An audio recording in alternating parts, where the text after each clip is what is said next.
அனைவருக்கும் வணக்கம். இந்த வார சினிமா நிகழ்வில் நடந்த முக்கியமான சினிமா செய்திகளை நம்ம இந்த வீடியோவில் முழுசாகவே பார்த்துருவோம்.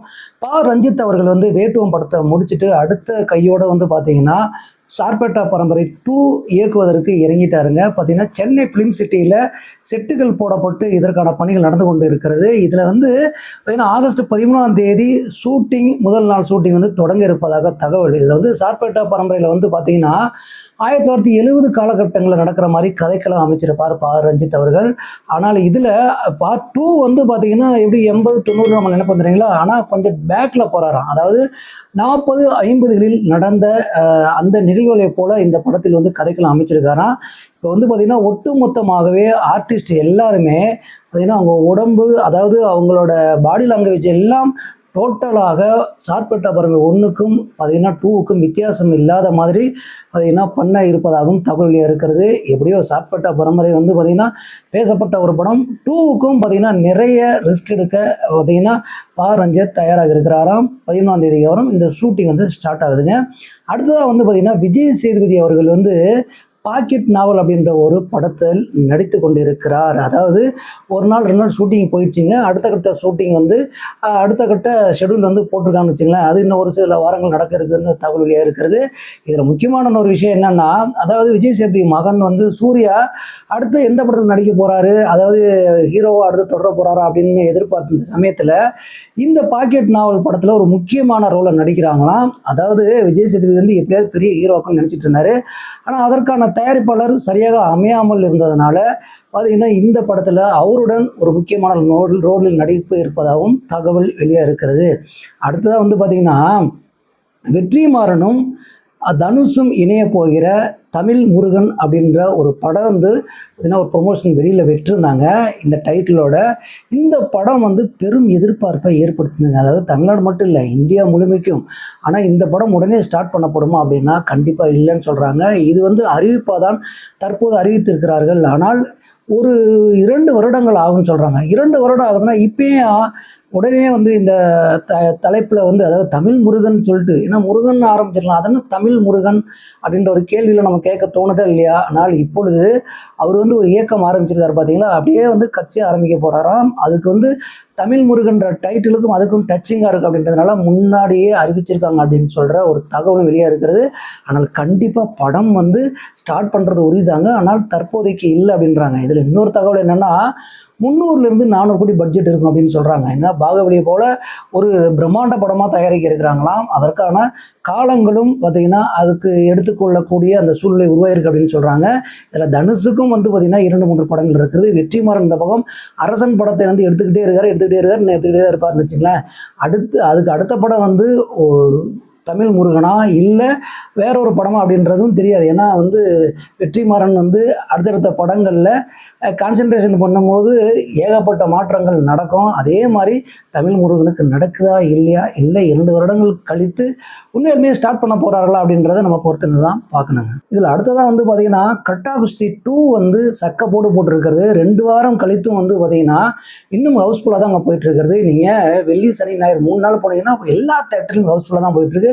40 கோடியை தாண்டி வசூல் போயிட்டுருக்கு தான். கண்டிப்பாக 50-60 கோடி வசூல் செய்யணும்னு பார்த்தீங்கன்னா சொல்லப்பட்டு வராங்கன்னு வச்சுங்களேன். இதில் ஐஸ்வரி கணேஷ் தான் இந்த படத்தை தயாரித்தாங்க ஆரம்பத்தில். அதுக்கப்புறம் பார்த்திங்கன்னா நம்ம விஷ்ணு விஷாலே பார்த்திங்கன்னா அவர் எடுத்து தயாரிக்கிறேன்னு சொல்லி எடுத்துக்கிட்டாங்க. ஆனால் அந்த ஒப்பந்தம் போடும் பொழுது, அதாவது இப்போ எல்லா பெனிஃபிட்டுமே விஷ்ணு விஷாலுக்கு போவதாக சொல்லப்பட்டு வருகிறது. ஆனால் அப்படி இல்லையா, பார்த்திங்கன்னா விஷ்ணு விஷால்கிட்ட எல்லா விஷயம், அதாவது ரிலீஸ் எல்லா விஷயத்தையும் கொடுத்ததுக்கப்புறம் பார்த்திங்கன்னா அங்கே ஐஸ்வரி கணேஷ் என்ன பண்ணியிருக்காருன்னா இத்தனை கோடி, அதாவது 10 கோடி வசூலானா எங்களுக்கு 1 கோடி நீங்கள் ஷேர் தரணும் அப்படின்னு சொல்லி ஒப்பந்தம் போடப்பட்டிருக்கிறதான். அதுக்கு தந்தாக போல பார்த்தீங்கன்னா இப்போ 2 கோடிக்கு மேலே தரப்பட்டிருக்கிறதான். அப்போது 10 கோடியா 12 கோடியான்ற விஷயம் வெளிவரல.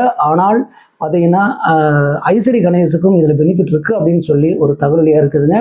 இதில் விஷ்ணு விஷால் பார்த்தீங்கன்னா அவர் எதிர்பார்த்தது போல் ஆரம்பத்தில் இந்த படம் நல்லா இருக்குமா இல்லையா அப்படின்ற ஒரு டவுட்டில் தாங்க படமே ஸ்டார்ட் பண்ணி போயிட்டு இருந்தாங்க. இடையில ஐஸ்வரி கணேஷ் இந்த படத்தை கண்டுக்கவே இல்லை. ஆனால் விஷ்ணு விஷால் இந்த படத்தை சீக்கிரமாக எடுத்து சீக்கிரமாக ரிலீஸ் பண்ண ஒரு விஷயத்தை பார்த்துட்டு ஐஸ்வர்யா கணேஷும் அடுத்ததாக வந்து பார்த்திங்கன்னா அந்த இயக்குனருக்கு ஒரு படம் பண்ணுவதற்கான வாய்ப்பும் கொடுத்துருக்காராம். கண்டிப்பாக வெற்றிப்பட இயக்குனருக்கு இதெல்லாம் சகஜமாப்பா அப்படின்றத நமக்கு தோணுகிறது. அடுத்து வந்து பார்த்திங்கன்னா ஜெயிலர் 2 எப்போ ரிலீஸ் போகுதுன்னு நம்ம காத்துட்டு இருக்கும் சமயத்தில் தர்மன் ஷூட்டிங்க்கு பார்த்திங்கன்னா ரஜினி அவர்கள் போயிட்டார். தர்மன் ஷூட்டிங் நடந்துக்கிட்டே இருக்கும் பொழுது ஜெயிலர் 2 ஷூட்டிங் போகிறேன் அப்படின்னு சொல்லிட்டு கொச்சின் கிளம்பிட்டாங்க யார் ரஜினிகாந்த் அவர்கள். என்னடா அது இன்னும் ஜெயிலர் 2 முடியலையே அப்படின்னா பேட்ச் ஒர்க் போயிட்டுருக்காங்க. இதில் வந்து ரஜினிகாந்த் சொல்லியிருக்காராம், அதாவது ஜெயிலர் 2ல் பேட்ச் ஒர்க் இருந்தால் எப்போ வேணாலும் கூப்பிடுங்க நான் வரேன் நடிச்சு கொடுத்தேன் அப்படின்னு சொல்லியிருக்காங்க. இது காரணம் என்னென்னா ஜெயிலர் 2 வந்து மாபெரும் வெற்றி அடையணும், இந்த வெற்றியை வந்து எதிர்பார்த்துட்ருக்காங்க ரஜினி அவர்கள். ஆனால் இந்த பக்கம் விஜய் ரசிகர்கள்லாம் எப்படியாவது படுதோல்வி அடைய வைக்கணும்னு சொல்லி கங்கணம் கட்டிகிட்டு இருக்காங்க. ஏன்னா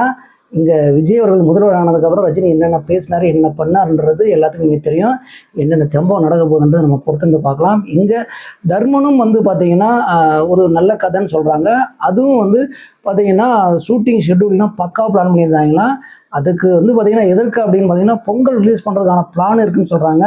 ஒருவேளை பொங்கலா இல்லை மே மாதம் அப்படின்றதும் ஷூட்டிங் முடியும் போது தாங்க தெரியும். இப்போதே நம்ம கணிச்சு சொல்ல முடியாது, அதை நம்ம பொறுத்திருந்தே பார்க்கலாம். இதில் யாரும் எதிர்பார்க்காத விதமாக வந்து பார்த்திங்கன்னா ஜனநாயகன் வந்து ஜூலை 23 ரிலீஸ் ஆவதாக அறிவித்து விட்டார்கள். இதில் இன்னொரு விஷயம் என்னென்னா, அதாவது திடீர்னு இப்படி அறிவிச்சிட்டிங்கன்னா ஒரு ப்ரொமோஷனும் இல்லை, அட்வர்டைஸ்மெண்ட்டும் இல்லை, பார்த்திங்கன்னா ஒரு பண்டிகை காலமும் இல்லை, திடீர்னு அறிவிச்சிட்டிங்களே இது எப்படா அப்படின்ற மாதிரி பார்த்திங்கன்னா விஜய் ரசிகர்கள்லாம் வந்து ஒரு பக்கம் புலம்பிட்டு தான் இருக்கான்னு. ஏன்னா அவங்க கொண்டாடுறதுக்கு ஒரு பண்டிகை நாளாக இருந்ததுன்னா சிறப்பாகனு எதிர்பார்த்தாங்க. ஆனால் ஏன் இந்த திடீர் அறிவிப்பு, ஏன் இந்த திடீர் ரிலீஸ் அப்படின்னு பார்த்தீங்கன்னா சென்சார் தான் கொடுத்துட்டாங்க. இதில் ஏகப்பட்ட பிரச்சனை மீது தான் ஜனநாயகம் வந்துருக்குது.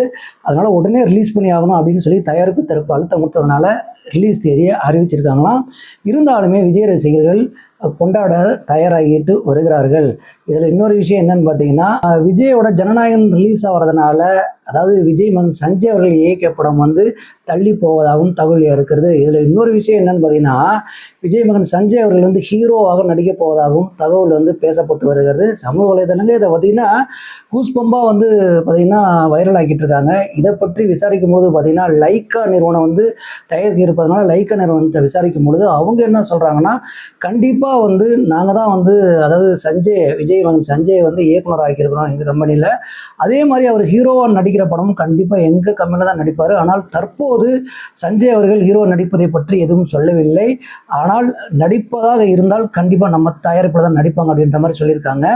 சமூக வலைதளங்களில் சொல்லப்பட்ட விஷயங்களுக்கு முற்றுப்புள்ளி வைக்கப்பட்டிருக்கிறது. ஆனால் பார்த்தீங்கன்னா சஞ்சய் அவர்கள் இயக்கிய படம் ரிலீஸ் ஆனதுக்கப்புறம் ஹீரோ நடிப்பது பற்றி அவர் முடிவு செய்வார் அப்படின்ற ஒரு தகவலும் வெளியாகுதுங்க. இதில் அடுத்ததாக வந்து பார்த்திங்கன்னா வெற்றிமாறன் இயக்கத்தில் அரசன் படம் வந்து ஷூட்டிங் போயிட்டு இருக்கிறது. இதில் சிம்பு நடிகர்னு நமக்கு தெரியும்.